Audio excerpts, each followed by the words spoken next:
ফেব্রুয়ারি মাসের অর্ধেক হয়ে গেছে। আর কয়েকদিন পরেই ফেব্রুয়ারি মাস শেষ হয়ে যাবে। কিন্তু দেখেন গ্রাম এলাকাতে এখন পর্যন্ত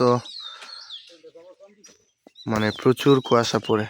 দেখেন মনে হচ্ছে এখনো সেই মাঘ মাসের কুয়াশা। মাঘ মাসে যেরকম কুয়াশা পড়ে ঠিক সেই রকম। আর এইদিকে দেখেন ওই ধান কিন্তু রোপণ করা হয়ে গেছে, আর ধানগুলো সবুজ হয়ে উঠেছে, তার মানে ধানগুলো বেঁচে উঠেছে। কিন্তু দেখেন এদিকে কুয়াশা কিন্তু এখনো সেই মাঘ মাসের কুয়াশা পড়ার মতো। ঢাকা শহরে এখন বর্তমানে কিন্তু এরকম কুয়াশা নাই। ঢাকা শহরে অনেকে এখন ফ্যান ছেড়ে রাতে ঘুমায়, কারণ হালকা গরম গরম লাগে।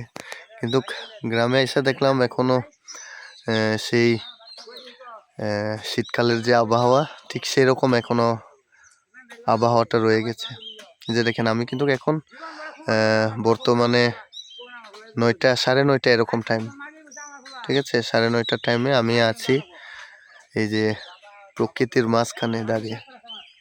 তো সেই সুবাদে একটু আপনাদের দেখাতে চাচ্ছি যে এই প্রকৃতিটা কেমন, এখনো যে কুয়াশা ঘন কুয়াশা রয়েছে সেটা দেখাচ্ছি।